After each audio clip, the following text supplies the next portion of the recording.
Let's make a super scrappy quilt pattern called Birdseed, which uses only a layer cake.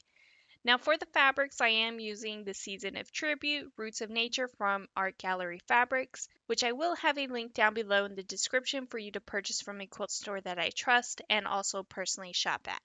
Doing so, a small percentage will go towards helping out my channel. Now with all of your layer cake 10-inch squares, you're going to start by cutting two 45-degree diagonals in both directions.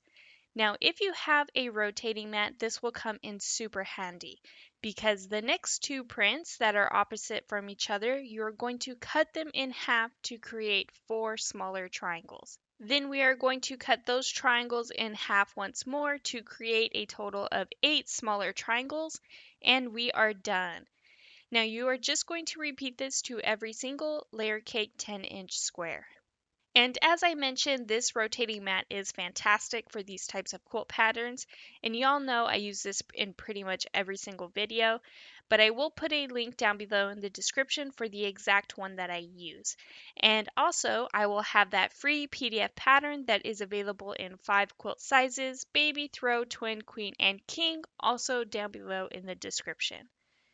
Now that everything is cut, it is time to sew everything all back together again. So first we are going to select 2 larger triangles in the same print, then 2 equally different prints in a total of 8 smaller triangles and create the birdseed block.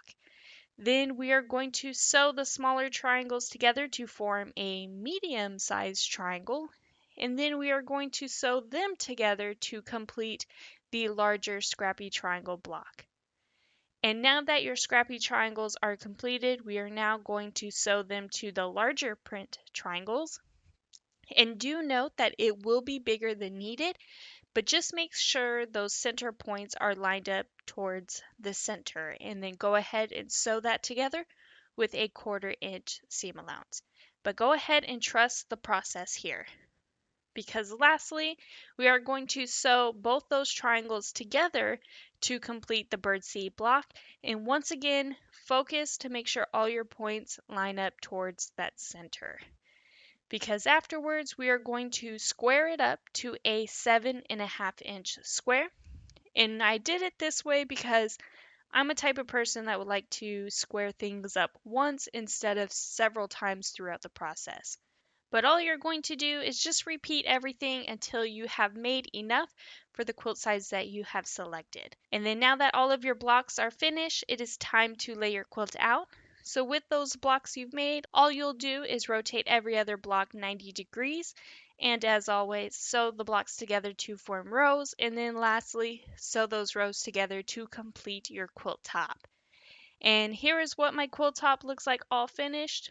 And as for the backing, I have the exact amount left over from this gorgeous butterfly print within the collection, and I'm going to go ahead and use that as well as the glide thread in fern. And here is what my birdseed quilt looks like all quilted out. And I do hope you have enjoyed today's tutorial, and if you could please take a moment to hit that like and subscribe button, hit the notification bell so you can be notified for your next amazing quilt project.